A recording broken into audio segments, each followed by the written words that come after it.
थांबा. उद्या तुमचं नशीब बदलण्याची गुरुकिल्ली तुमच्या समोर आहे. हा दिवस साधा नाही.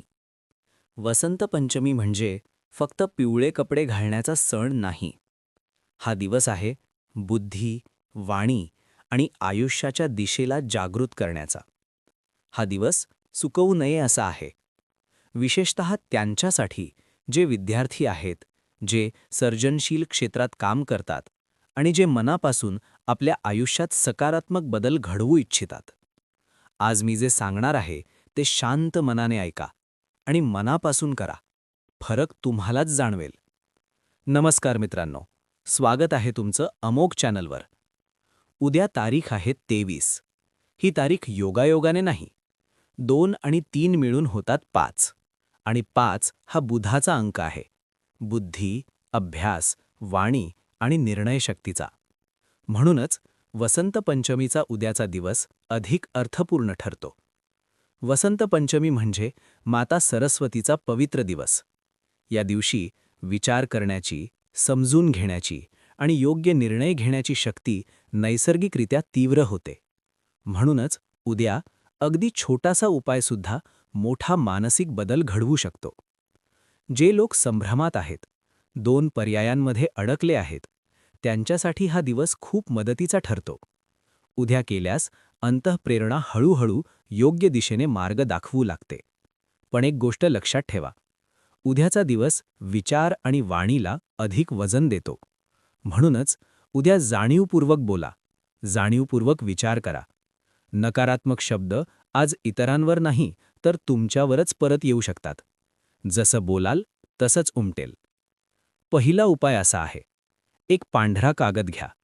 निळ्या पेनने तुमचं स्वतःचं नाव 7 वेळा लिहा. आता थोडी हळद घ्या, ती किंचित ओलसर करा. उजव्या हाताच्या अनामिकेने कागदावर एक छोटा टिळा लावा. हा कागद हातात घ्या, डोळे बंद करा. माता सरस्वतीचं स्मरण करत तुमची इच्छा वर्तमान काळात बोला. मला योग्य नोकरी मिळाली आहे. माझे निकाल समाधानकारक आले आहेत. माझ्या आयुष्यात स्पष्टता आली आहे. त्यानंतर हा कागद पुस्तकात, डायरीत किंवा पूजास्थानी ठेवा आणि विसरून जा. दुसरा उपाय असा आहे, उद्या शक्य असल्यास पिवळे कपडे घाला. नसल्यास पिवळा रुमाल जवळ ठेवा. माता सरस्वतीसमोर पिवळी मिठाई अर्पण करा किंवा फक्त अक्षत ठेवा. नवीन पेन घ्या किंवा जुनी पेन शुद्ध हेतूने वापरा. मुलांची पुस्तके, वह्या, बॅग यावर हलकासा हळदीचा टिळा आणि थोडे अक्षत ठेवा. मनात स्पष्ट संकल्प करा. अभ्यासात लक्ष वाढो, लेखनात स्पष्टता येवो, बुद्धी स्थिर राहो. वस्तू वापरात आल्यावर ऊर्जा हळूहळू काम करू लागते. आता शेवटचा उपाय, 2 छोटे चांदीचे किंवा पितळेचे डबे घ्या. एकात गंगाजळ, दुसऱ्यात पिवळी मोहरी ठेवा.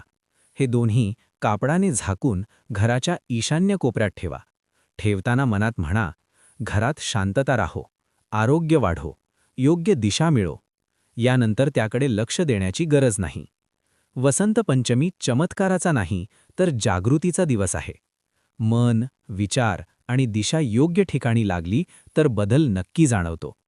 जर तुम्ही हे उपाय मनापासून करणार असाल तर कमेंटमध्ये लिहा, मी तयार आहे. हा व्हिडिओ इतरांपर्यंत पोहोचवा. चॅनलवर नवीन असाल तर सबस्क्राईब करा. पुढच्या दिवशी पुन्हा भेटूया. अमोघ चॅनलवर सकाळी 6 वाजता.